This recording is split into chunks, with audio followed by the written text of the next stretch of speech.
Hai Nakama Squad, kembali lagi bersama Nakama Aquatics. Akhir-akhir ini temanku lagi rewel banget soal ngeprogres Cana Marunya.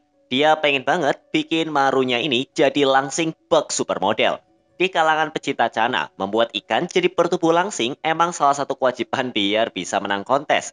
Karena salah satu kriteria juri adalah bentuk tubuh ikan yang bagus. Karena kriteria ini tumbuh di kalangan pecinta cana, jadinya banyak orang yang berniat untuk melangsingkan tubuh ikannya. Berbagai cara dilakukan. Cuma salah satu yang paling berpengaruh adalah dipuasakan. Seberapa berpengaruh kiat ini? Apakah benar bisa membuat ikan jadi punya badan yang bagus? Atau semua memang datang dari bakat alami si ikan yang memang punya proporsi badan yang bagus? Yuk kita bahas. Jadi tonton video ini sampai habis ya. Kenapa Cana harus dipuasakan? 2 tahun belakangan, Cana lagi jadi ikan primadona yang dipelihara banyak orang. Karena sering dipelihara, otomatis banyak kiat-kiat khusus yang dipakai para penghobi untuk membuat cananya tampil sebagus mungkin. Selain untuk kebanggaan pribadi, mereka yang punya jiwa kompetitif juga sering mengikuti cana miliknya dalam sebuah kontes. Kontes ini menjadi acuan seberapa kelasnya cana tersebut. Kontes cana lumayan sering hadir di banyak kota di Indonesia. Yang paling dekat sekitar minggu lalu di Surabaya. Kebanyakan cana yang dipertandingkan adalah cana Maruliedes. Karena memelihara ikan ini butuh banyak kita supaya tampilnya jadi mempesona. Nggak seperti cana lain yang berasal dari India, warna dari cana maru harus didapat dari sebuah proses pendewasaan yang dipengaruhi juga oleh menu makan serta lingkungan di mana mereka berada. Untuk itu, ngeprogres adalah satu-satunya jalan agar cana maru yang dipelihara bisa mendapat tampilan sekeren saat mereka hidup di alam. Selain diprogres untuk mengeluarkan warna, cana juga sering diberi fase puasa untuk mengontrol berat badan serta proporsi tubuh. Cana yang gemuk bukanlah cana yang dianggap keren. Maka dari itu, banyak penghobi yang memuasakan cana miliknya. Padahal, di sisi lain, apakah itu adalah hal yang baik? Cana adalah seekor ikan predator yang berburu. Mereka bukanlah ikan yang bertipe ambush predator, alias yang mengincar mangsa secara diam-diam. Cana akan getol buat nyari mangsa dan akan mengejarnya sampai dia dapat. Indikasi ini terlihat pas kamu naruh seekor ikan kecil di dalam akuarium cana kamu. Secara cepat, dia pasti akan mengejar ikan tersebut sampai dia berhasil memangsanya. Sifat ganas ini membuktikan kalau cana rela melakukan apa saja demi mendapat mangsa. Lalu gimana jadinya kalau dia dipuasakan? Ya jelas, mentalnya pasti akan makin galak karena rasa lapar membuat nafsu membunuh ikan ini makin membludak. Orang-orang memberi menu puasa ini untuk mengontrol menu makanan si Cana. Karena Cana memang ikan yang rakus, jadi mereka bakal menyantap apapun yang masuk ke dalam akuariumnya.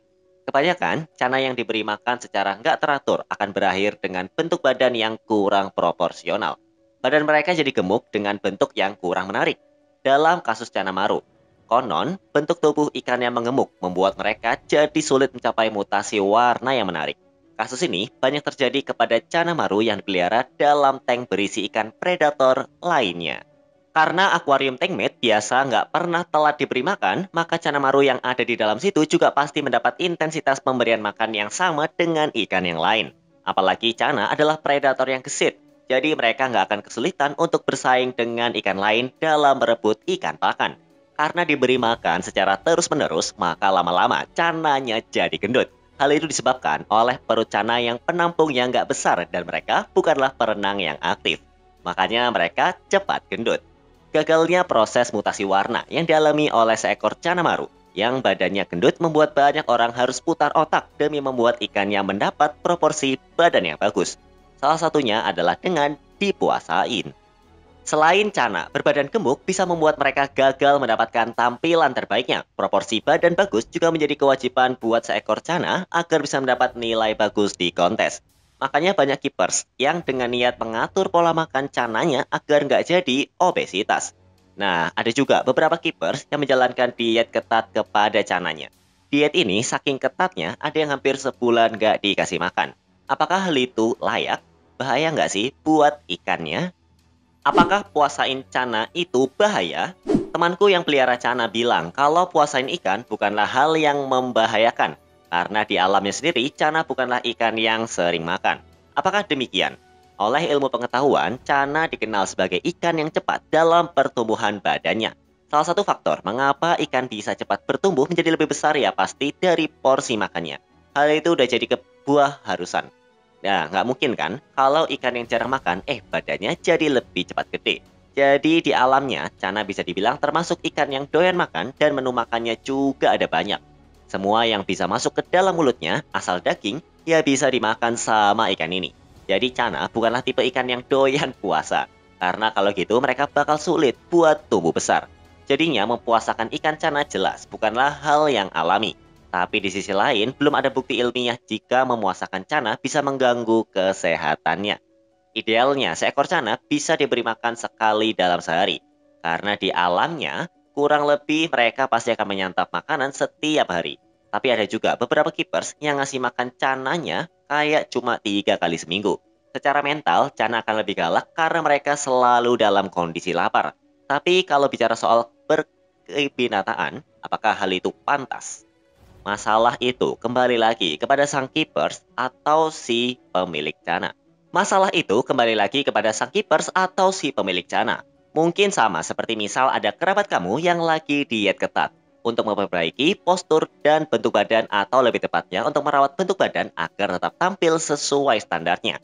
Diet ketat bisa sangat berbahaya jika dia terlalu strict dalam mengatur pola makan. Apalagi kalau gizinya tidak diperhatikan. Diet ketat justru bisa memicu pelepasan kortikeron dari otak yang mana akibatnya si orang tersebut bisa susah tidur dan stres berat. Stres ini lama-lama bisa menjalar ke mana-mana, termasuk ke gangguan kesehatan lainnya.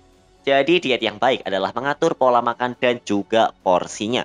Begitu juga ke ikan. Dengan asal puasain tanpa peduli soal porsi, menu makan, dan hanya bertumpu kepada sejarang mungkin memberi makan, endingnya juga bisa jadi buruk buat ikannya sendiri.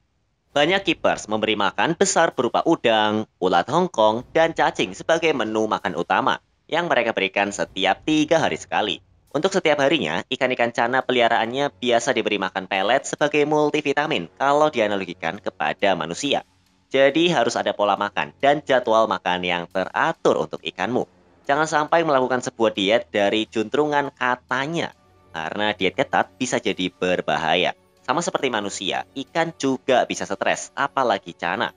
Mereka memang terkenal walau tahan banting, tapi emang rada rewel kalau soal mood. Sekalinya stres, cana bisa ngambek sampai akhirnya mungkin terancam mati. Gak mau kan itu terjadi? Jadi baiknya memang memberi makan cana dengan porsi cukup 3 kali seminggu dengan porsi besar. Lalu setiap harinya tetap diberi makan pelet sebagai multivitamin atau udang kering. Bisa juga maggot. Pelihara ikan adalah tanggung jawab besar karena nyawa ikan kesayangan kamu itu sangat bergantung sama kamu sendiri. Kalau ikan gak diperhatikan, dia bisa dalam bahaya. Tapi tetap kasih perhatiannya harus seimbang ya antara ikan atau ke pasangan. Kalau kebanyakan ke ikan, nanti pas kamu pulang tahu-tahu ikannya sudah jadi ikan gorengan loh. Kayak kasus yang lagi rame itu ya. Nah, baiknya sih sayangi ikan, tapi jangan sampai melebihi doi. Nah, kalau menurutmu bagaimana nih? Kalau style atau cara merawat atau mungkin cara treatment cana kamu seperti apa? Mungkin kamu bisa share di kolom komentar. Sampai jumpa di video-video Nakama Aquatics selanjutnya.